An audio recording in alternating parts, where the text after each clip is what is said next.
नमस्ते। ओवरव्यू में आपका स्वागत है। संजय राउत किस इशारे पर गिरफ्तार? दूसरा, एन रवि का इस्तीफा क्यों? और तीसरा, नए सीजीआई क्या जुडिशरी की विश्वसनीयता वापस ला पाएंगे? इन तीनों विषय पे आपसे आगे बात चर्चा करें उससे पहले हमेशा की तरह एक आग्रह, चैनल को सब्सक्राइब करें, अगर हो सके तो चैनल की मेंबरशिप भी ले लें। मेंबरशिप का मतलब कि हर महीने आपको एक छोटी रकम हमें देनी होती है, और अगर आप हर महीने का कमिटमेंट नहीं करना चाहें तो वन टाइम एक मुश्त भी हमें एक बार आप आर्थिक सहयोग कर दें। आपके आर्थिक सहयोग से हमें चैनल चलाने में आसानी रहती है। तो सबसे पहली बात, संजय राउत किसके इशारे पर गिरफ्तार? संजय राउत को 1 अगस्त को ईडी ने गिरफ्तार करके जेल भेज दिया था और वो करीब 3 महीने से ज़्यादा जेल में रहे।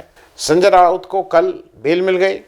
कोर्ट ने उनको बेल ग्रांट करते समय कहा है कि संजय राउत को ईडी ने इलीगल अरेस्ट किया था। ये कोट अनकोट है, मतलब इलीगली वर्ड यूज किया गया है ऑर्डर में। इलीगली अरेस्ट किया था और ईडी का एक्शन, उसमें लिखा है ऑर्डर में, appear to be witch hunting, मतलब ये कहीं पहले से एक बायस था और इसको किया गया था। ये किसका बायस था, ये किसके इशारे पे हो रहा था, ये क्या हमको और आपको बताने की जरूरत है?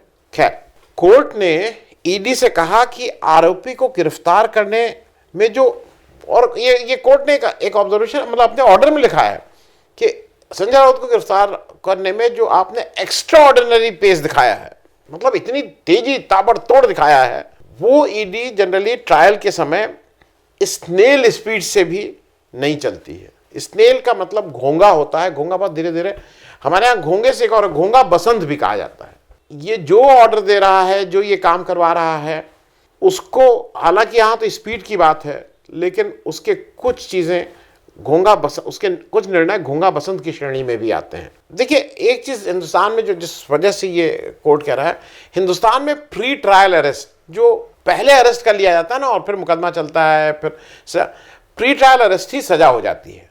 यहाँ पे ट्रायल चलेगा और फिर सजा होगी, वो कन्विक्शन रेट बहुत कम भी है, और असली तो जो आपकी लानत मानत हो जाती है प्री ट्रायल में, उसी की वजह से लोग घबराते हैं अरेस्ट होने से। अब जरा ये जो केस जिसमें संजय राउत को गिरफ्तार किया गया, तो थोड़ा सा एक ब्रीफली समझ लीजिए।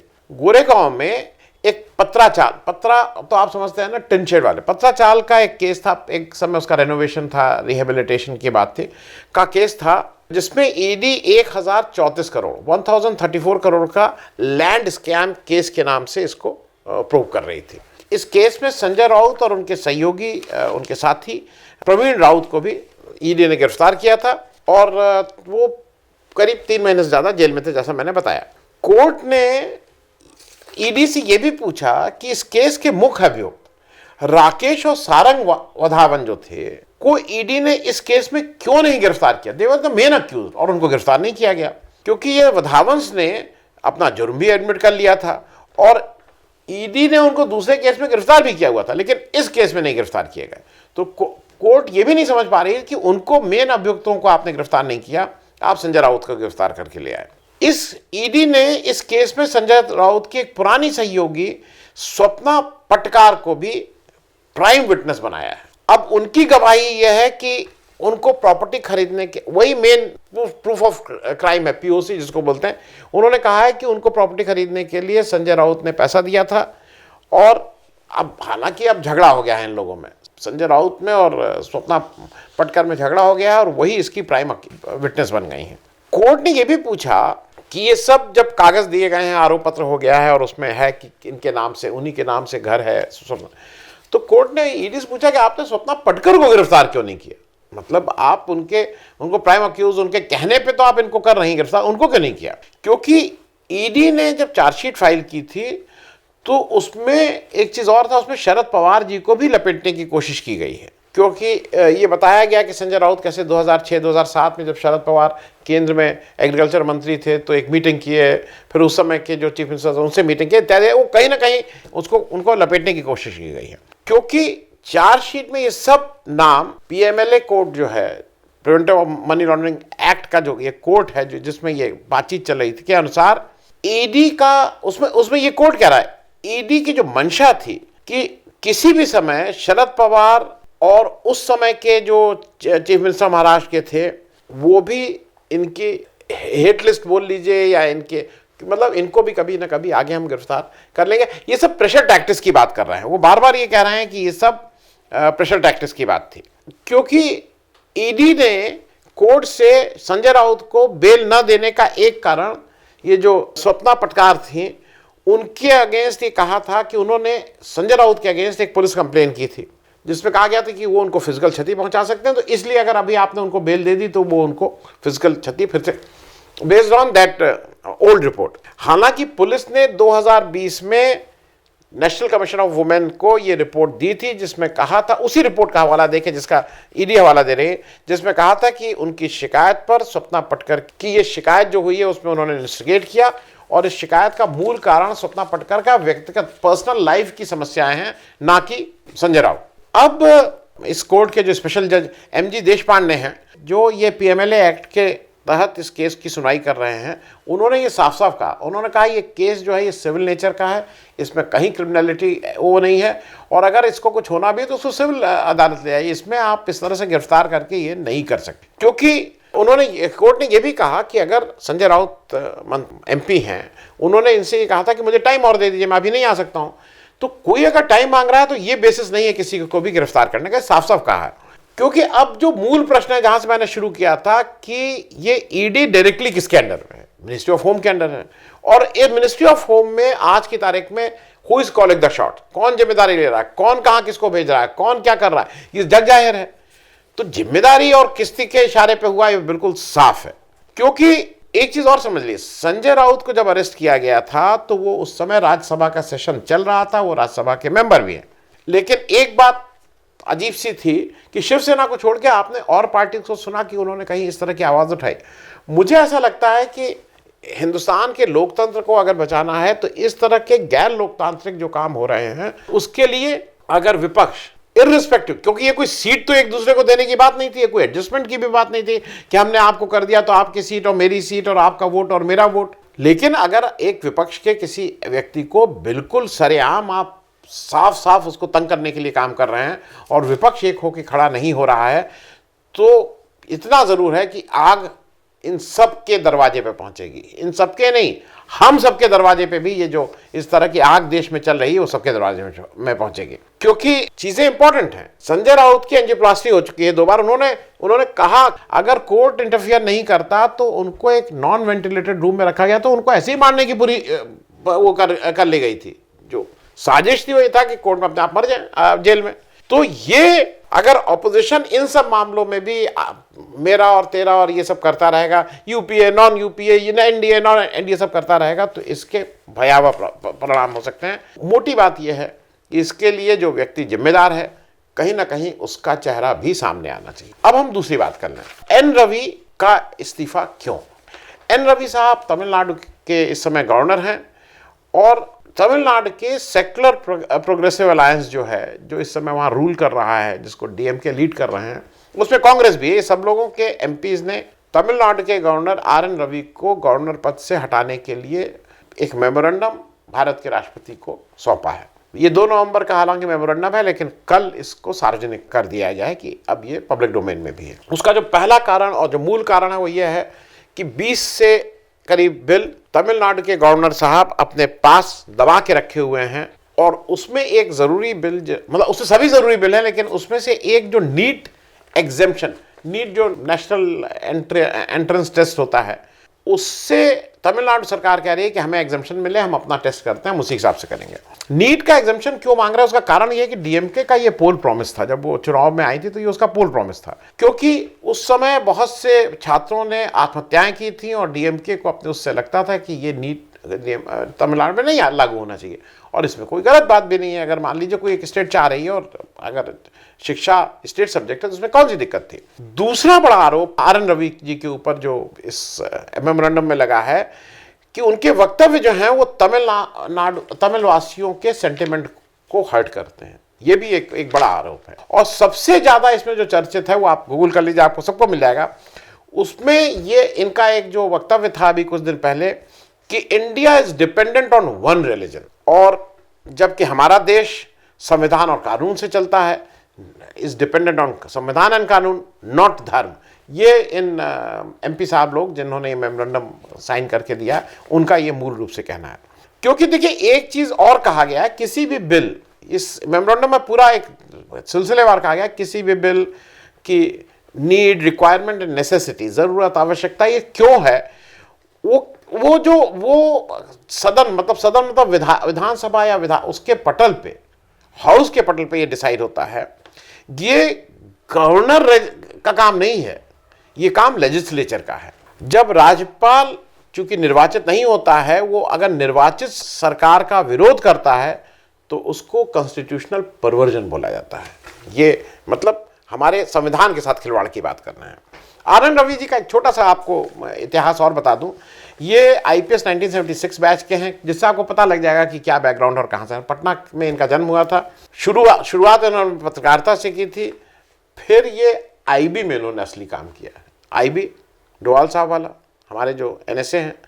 और ये जब ये सरकार आ गई, देखिए 2014 के बाद ये सब की बातें कर रहा हूँ, तब ये डिप्टी एनएसए भी रहे हैं। डोवाल जी ने इनको के साथ ये वहाँ पे भी काम किए हैं। और अब चीज़ें आपको स्पष्ट हो जाएंगी कि जो ये सब काम कर रहे हैं। एक और इम्पॉर्टेंट चीज़ यह है कि ये नागालैंड के गवर्नर 20 जुलाई 2019, जब मोदी 2 आई, दूसरी बार सरकार आई, तो इनको 20 जुलाई 2019 में वहाँ का गवर्नर बनाया गया। और फिर जब वहाँ से भारी विरोध हुआ नागालैंड से, तो वहाँ से हटा के इनको तमिलनाडु लाया गया सितंबर 2021 में। इनका मुख्य रोल एज इंटरलोक्यूटर था। जो इंडो नागा पीस टॉक थी, उसमें ये मुख्य किरदार निभा रहे थे। सरकार और नागा लोगों के बीच में एक पीस पैक्ट या एक पैक्ट लाने के लिए, और 2015 का एक फ्रेमवर्क एग्रीमेंट में कहा जाता है इनकी, उस समय ये इंस्ट्रूमेंटल थे उसको साइन करने के लिए। हालांकि उसका फॉलोआउट ये था कि उसके इन्हीं के ऊपर आरोप लगा कि उन्होंने उसमें मैनिपुलेट किया था, झूठ बोला था, गलत बोला था, ऐसा उसमें जो लोग साइन किए थे वो कहने लगे थे। और इनको इंटरलोकेटर के से हटाने की भी मांग वो लोग किए थे जब इन्होंने ये साइन किया था। नागालैंड सरकार ने रवि साहब के कार्यकलापों से वो भी खुश नहीं थी, उन्होंने भी इनकी कंप्लेन की थी। और एक सिर्फ आपको बात बता दें कि कितने पॉपुलर थे ये बता दें, जब ये वहाँ से नागालैंड से तमिलनाडु जा रहे थे, तो इनकी जो स्टेट गवर्नमेंट ने जो फेयरवेल ऑर्गेनाइज की थी, उसमें कोहिमा प्रेस क्लब ने उसका टोटल बायकॉट किया था। तो आप समझ सकते हैं कितने पॉपुलर आदमी थे। स्वामी भक्त हैं, खूब स्वामी भक्ति कूट कूट के भरी है। आप समझ सकते हैं कि अगर डिप्टी एनएसए रहे हैं और अब तो स्वामी भक्ति कहाँ और कैसे किसके पास है। जब तमिलनाडु सरकार से ज़्यादा केंद्र के उस तरह से वहाँ रह रहे हैं, ये मतलब 8-8 महीने 10-10 महीने ये अपने बिल को अपने पास दबा लेते हैं। मतलब ये बिल क्यों दबा लेते हैं भाई, जिसको आगे भेजना है उस बिल को आगे भेजते ही नहीं है। तो ये सब इनके अचीवमेंट हैं। और मुझे ऐसा लगता है कि ये ज़रूरी है इस देश के लिए कि एक बार फिर से चर्चा होनी चाहिए गवर्नर के रोल की और वेदर उनके यूजफुलनेस की। ये चर्चा ज़रूर देश में शुरू होनी चाहिए।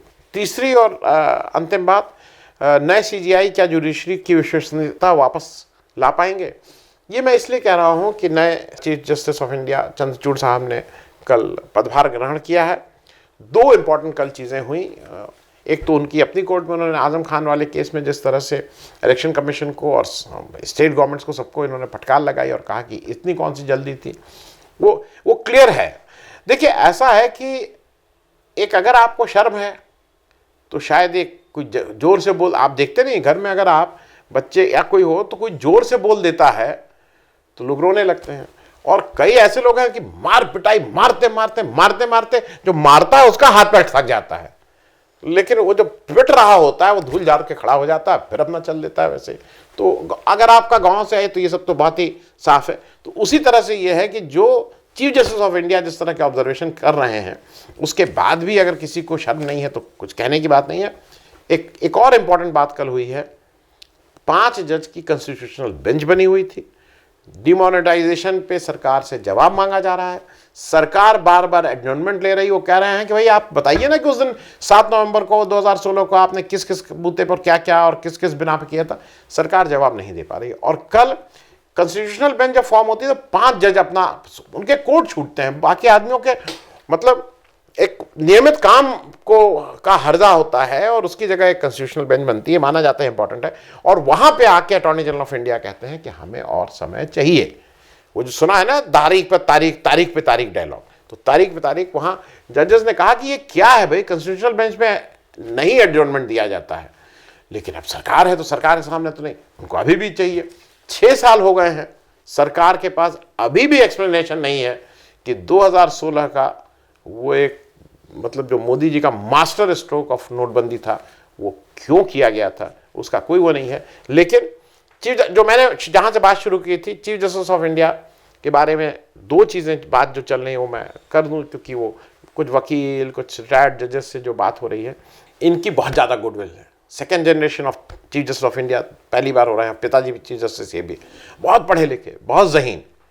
2 चीज़ें इनके अगेंस्ट हैं, एक जो अर्नब गोस्वामी को जिस तरह से इन्होंने उस समय राहत दी थी, बेल दी थी, और दूसरा जब जस्टिस लोया का केस आया था, जब दीपक मिश्रा और जो उस 3 बेंच में जब जिस दीपक मिश्रा उसको लीड कर रहे थे, उसके एक ये भी थे, 2018 की बात है अगर मैं गलत नहीं हूँ, जिसमें एक जज ये भी थे, जब इन्होंने जस्टिस लोया के केस को ये कह के बंद कर दिया गया था कि इसमें कोई आगे जांच की ज़रूरत नहीं है, जिसमें ये हो रहा था कि जिस तरह से उनको वो हुआ, और उसमें बहुत से लूप होल आज भी हैं। निरंजन टाकले की किताब है, अगर आप लोग देख लेंगे, बहुत से लूप होल है, तो वो इनको स्टेयर कर रहा है। लेकिन मुझसे कुछ लोग जो मिले उन्होंने कहा कि अगर ये इस तरह के थोड़े फ्लेक्सिबल स्टैंड नहीं लेते तो इनको शायद चीफ जस्टिस ऑफ इंडिया सरकार किसी भी हालत में बनने नहीं देती। तो अब 2 साल का इनके पास टाइम है, एक तरह से देश की दिशा भी ये चेंज कर सकते हैं अगर जुडिशरी की अपनी इंडिपेंडेंस, बिना ऐसा लगे सबको कि ये सरकार का इसमें कोई दखलंदाजी नहीं है, सरकार के प्रभाव से मुक्त है, तो ये बड़ी बात होगी और इस देश के लोकतंत्र के लिए एक बहुत बड़ी सर्विस जस्टिस CJI करके जाएंगे। चलिए देखिए आगे होता है क्या। थैंक यू सो मच, धन्यवाद।